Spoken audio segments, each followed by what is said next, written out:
like, how did you figure out how to work 1 hour a day for like 8 hours of work? Like, what is there like a hack or So that's going into the and share whatever you can or can't share. I ain't trying to like, you know. Yeah, I mean, I get really good employee reviews. I'm not like struggling at my job. So it's, even if they were to see this, I don't think that it'd be the biggest deal in the world. They may try to give me more work or something, but, but like I went into the consulting industry firsthand because at that point I hadn't really considered sales, but I knew that I had like a natural ability to articulate information. I'm an extrovert. I'm a people person. So it seemed like the consulting industry would have been like a really good niche for me. And also like the way that I grew up, my family didn't have a lot of money, so I didn't get a chance to travel much.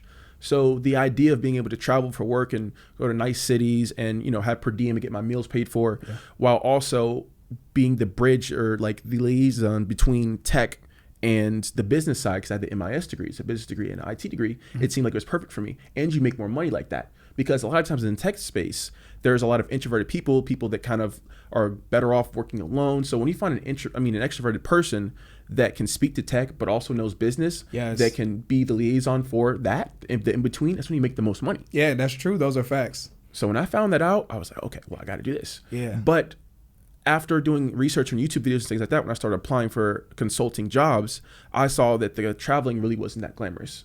You're working most of the time, you're in the city, you're gone, you know, Sunday night through Thursday every week, having to pack up a suitcase and live out of a suitcase. So I was like, I'm not doing that. And after a couple of interviews for companies, one of the companies that sent me a job offer, they actually had two different departments. They had like a department that was more of the post installation side, so I was just maintaining what the services based or service side already did. So I wouldn't actually have to travel to the client. I'd only have to travel like 10% per the year, and I was just managing different projects at that time, all from the office. So I wouldn't get the chance to travel like I wanted to experience the world in that way, but I could not be living out of a suitcase. So I feel like that was the best like in between for me. Yeah, okay, that makes sense. So you found something that was like just a real good, perfect merger for you at the end of the day. And let me explain the hour part. I kind of skipped over that question, but so the job for me was reactive. So I only had to work when something broke. So if I was given a client and there were opportunities for automation, or let's say something broke and I figured out how to fix it so it wouldn't break again, I wouldn't have to be in a reactive position as often. Oh yeah, so you would so not just fix it, but you would fix it in a way that would like limit the amount of times that it would like be the possibility of it breaking again. Exactly. So I was like, if I could just put, you know, a lot of effort up front to make this more of a passive job for me, why not? That's smart. Like it seems so common sense, like in hindsight or in retrospect or just hearing it. But it's like, man, yeah, most people don't think that way. Most people just think, okay, yeah, let me do this job. Let me just kind of fix it just to where it's fixed for now, but don't realize how they're going to just continue to have to do more work. Yeah, and even though I seem very articulate with tech and things like that, I still don't program. I'm still not, you know, fluent in a programming language. Oh, that's crazy. So to automate things, I outsourced the work on Upwork for someone to make scripts for me and make some of the functions that I needed to actually like fix the process workflow or to automate some of the tasks I needed done. All right, whoa. All right, hold up. Let's rewind. All right, so some of the work that you would get, because when you just said that you don't code, because I assumed that you were a programmer, that you also could code. Wait. Okay, that's crazy. All right, my head's getting all types of messed up now. I don't know. Y'all heads might be getting messed up too. My head is getting messed up. So, because not just being in cyber, but all the other things you've done, it's like, oh, you have to know programming languages. So you're saying that you found a way to basically like offhand some of your work to other people, so that way you would still be the job would still be getting done.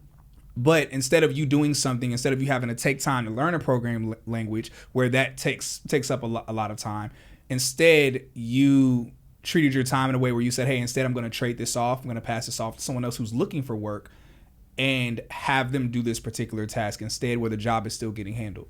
Right, but they weren't doing the actual job for me. So this can't be applicable to every situation, but I was finding that I was getting called, or incidents were happening for very repetitive tasks. I would get a call and I would have to go in and remote into their software and check the same thing over and over again. Yeah. It was the fixed procedures were very similar and repetitive. Similar and repetitive means that it can be automated, it can be scripted. That's true. That's good. And even though I'm not fluent in code myself, I know how to plug and play. So if I see different things, I can rename the functions to make it connect to within the software, because obviously I can't let someone remote into proprietary software. That's when you start getting iffy with things like that. That's true. Yeah, that's so true. I kind of like typed up what I needed to be done, the remote address for the computers, things like that, so that I could outsource the work or outsource the script to the person to Upwork without them actually needing to use the proprietary software. Then when they delivered the script to me and I verified that it worked on my own environment, I would take it to work and then tailor the script to actually fit my work environment. That way, whenever it happened, someone would call me, I'll just double click a batch script and would run it for me and would take care of it. I have friends. One of them is a close friend of mine. Y'all actually remind me of each other. It's really freaking crazy. He's the reason I got in tech. He was the reason I was like, yo, this is something I should consider. And he does something. He actually can't be a guest on the show because he's a VP at a tech company, and he does something that's called tech stacking, where he essentially is working at about 5 or 6 tech companies at the same time. But he does something, it's similar to what you mentioned, but I think it's something else. Do you, I guess, know of any people who like do tech stacking? A lot of my followers and people ask about it, and I don't do that. I'm somewhat familiar with it, but I'm not well versed enough in it to be like a good resource on that. So like, is that something that you're knowledgeable about? Like, what does that look like? If someone wants to do that, how would they go about doing it? So I have some close friends that actually do tech stacking now. And my best advice for that is you have to find a really in-demand skill and you have to master it yourself, because it's hard to get one job, let alone multiple. So you have to be within like the top 20%, top 10% within that job field or that job, to actually be able to apply. And that's my homeboy, the guy I was telling. He's like top 10% ranked in Georgia in terms of like what he does. So yeah, but go ahead. And then the advice you gave people the other day, you have to keep on replying. You have to keep on applying to jobs, and you're going to get a lot of rejection, but you have to keep on replying or applying to get those. But for job stacking specifically, the best approach that I feel like that I've heard about from my friends is to find like agile based like development jobs. So you're dealing with work in sprints, and in the best case scenario, you'll be handed, work, and you'll have 2 weeks to get that work done or a week to get that work done. So you're not having to deal with multiple meetings at one time. You're not having to deal with multiple like hands-on things throughout the day, because most of the time in development jobs, you will have to actually put in a lot of upfront time to finish whatever's been given you for that project. But a lot of times also you can get it done early. And if you're given something that's a development job or development piece of work, you can outsource that. So what they're doing is they're getting programming jobs, and they're being given work in this agile based environment where they have a week or two to actually submit it. And they have people that they found through various sources, Upwork, or maybe they're outsourcing it overseas on like remote.jobs.ph, which is like a Philippines outsourcing website. And they're handing the instructions for the project and the deliverables that need to be done.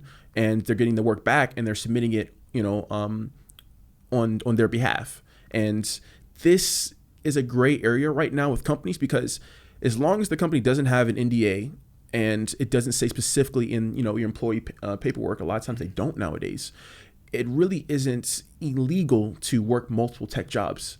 The outsourcing part about it is where it can be iffy. Yeah. Because if your company works with sensitive information or sensitive data, you're allowing someone else to see that data and work on it. Yeah, that's true. So it depends on what company and what industry and the terms within the employment contract on whether or not you can do this or not. And even if you were to try to be transparent and tell a job, hey, I want to work more than one, that probably wouldn't be the best idea. Yeah. But I do know people that are honest about it and say they have one other job, but they'd already been at the first job for multiple years, and they have that established rapport and credibility that they are comfortable allowing them to work multiple jobs. But just imagine this. Let's, for simple numbers sake, say that you have one programming job that makes $100,000 a year. Let's say within a week period you probably work, let's say a day period, let's say you work 2 hours a day. Imagine adding another 6-figure job on top of that. Now you're at $200,000 a year. Not even considering outsourcing at this point.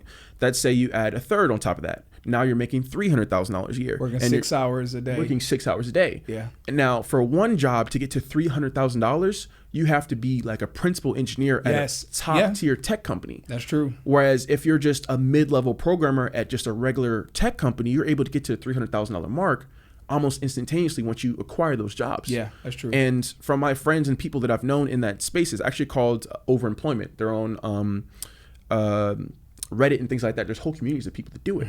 They're able to pay off their mortgages early, buy cars, go on vacations, because you're tripling your income. Yeah, that's crazy. So if you want to do that for a few years in your 20s and work really hard and actually work 8 hours a day, you can make 3 to 4 times as much money and then use that money for investments and never have to work again.